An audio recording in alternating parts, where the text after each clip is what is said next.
हर्ष जी, आप जो है नगर पंचायत बढ़नी चांपा से अध्यक्ष पद के जो है दावेदारी से आज इस बार चुनाव लड़ने जा रहे हैं समाजवादी पार्टी की सीट से। अगर समाजवादी पार्टी आप पर भरोसा जताती है तो किस तरह का बदलाव नगर पंचायत बढ़नी चांपा में देखने को मिलेगा? सबसे पहली बात तो मैं आपका बहुत शुक्रगुजार हूं कि आप यहां तक आए।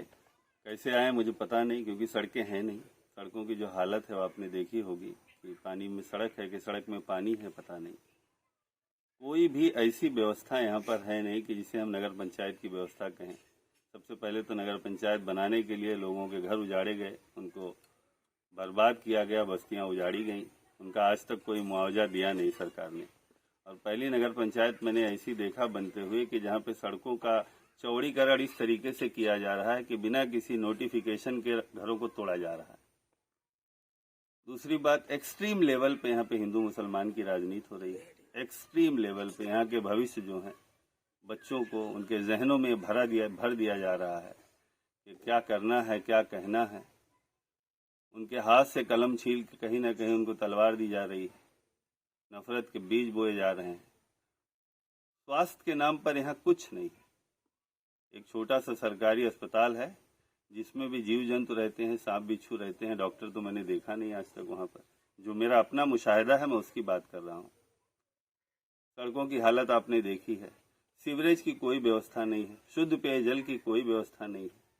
मतलब मैं अगर गिनाने जाऊं आपको तो कम से कम 1 घंटा लग जाएगा यहाँ की कमियां, यहाँ की दुर्व्यवस्था को गिनाने के लिए।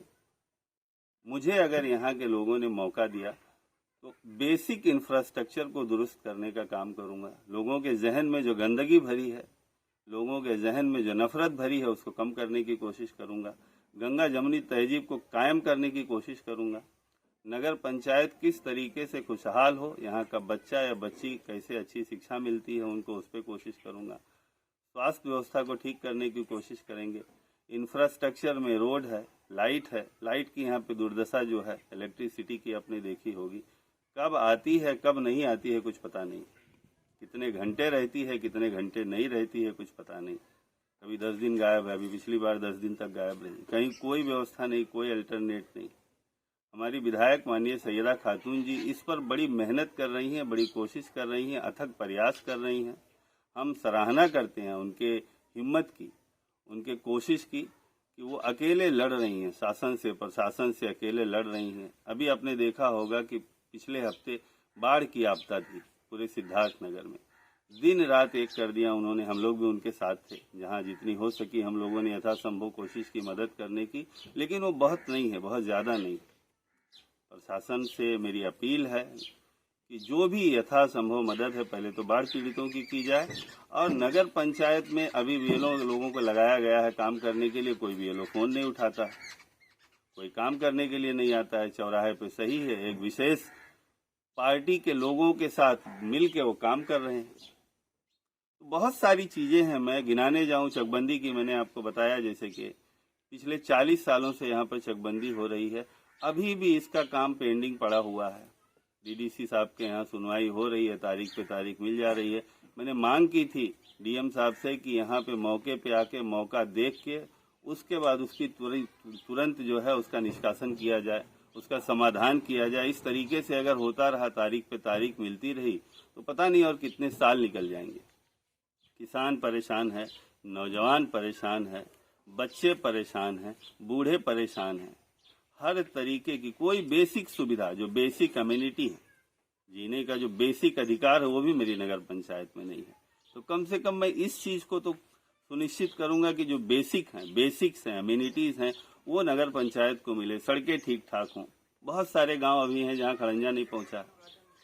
किसी भी गांव में, मैं छोड़ दीजिए 1-2 गांवों को, तो किसी गांव में बेहतर सीवरेज का इंतजाम नहीं है, लाइट की व्यवस्था नहीं है। ऐसी बहुत सारी मतलब कमियां हैं, अगर मैं बताने जाऊं तो मेरे ख्याल से बहुत वक्त लग जाएगा।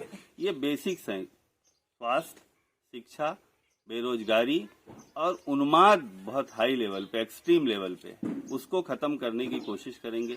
फिर से उस गंगा जमुनी तहजीब को कायम करने की कोशिश करेंगे। आप यहाँ तक आए, आपने मेरी बात सुनी, इसके लिए मैं आपका बहुत बहुत शुक्रगुजार हूँ।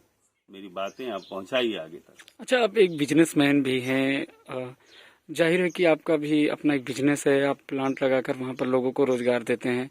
अगर यहाँ की जनता चुनती है तो उस रोजगार का कितना हिस्सा आप यहाँ लाकर जो है लोगों को रोजगार देने का काम करेंगे? मेरे दिमाग में ये बातें हैं। यहाँ आने का जो सबसे बड़ा मकसद है मेरा, क्योंकि मेरा कारोबार है, लखनऊ में है, मुंबई में है। बहुत सारे लोगों को ये भी तकलीफ है कि मैं मुंबई रहता हूँ तो मैं यहाँ इलेक्शन लड़ने क्यों आया हूँ। इसको मैं बहुत क्लियर कर देता हूँ कि यहाँ मैं समाज सेवा के लिए आया हूँ, कुछ कमाने नहीं आया हूँ। मेरी दाल रोटी जो है चल रही है और मैं बहुत खुश हूँ उसमें। यहाँ के लोगों की हालत देखी, यहाँ एक्सट्रीम लेवल की नफरत देखी। कुछ कोई भी ग्राम प्रधान, इसके पहले पहली बार नगर पंचायत हुआ है, जितने ग्राम प्रधान है उन्होंने कागजों पे काम किया, पेपर पे काफी सारे काम हुए हैं, लेकिन एक्चुअल में कोई काम धरातल पे हुआ नहीं। तो मुझे लगा कि काम करना चाहिए। और रही बात आपने जो बोला रोजगार की, मैं बिल्कुल कोशिश करूंगा। मेरे लोगों से मैंने बात भी की है कि अगर मैं कामयाब हुआ तो यहाँ पर मैं अपनी एक इंडस्ट्री लगाऊंगा। बाकी और इंडस्ट्रियों को मैं प्रोत्साहित करूंगा कि हमारे इलाके में आए, कुछ काम करें, उनको इस तरीके का एटमॉस्फेयर दिया जाएगा कि वो यहाँ पर आए और काम करें, यहाँ के लोगों को रोजगार मिले। रोजगार मिलेगा तो युवा खुश होगा, कम से कम उसके पास बेकार का वक्त नहीं होगा, बेकार की बातों को सोचने के लिए, बेकार की बातों को कहने के लिए। स्वास्थ्य पे काम करेंगे, मैंने बताया हुआ है, मेरे जो लोग हैं उनके पास रोड मैप है, मतलब ब्लू प्रिंट है हमारी, कि हम यहाँ शिक्षा पे काम करेंगे, यहाँ पे स्वास्थ्य पे काम करेंगे, इंफ्रास्ट्रक्चर पे काम करेंगे, गंगा जमुनी तहजीब को कायम करेंगे। यही सबसे बड़ा जो मेन इशू है यही।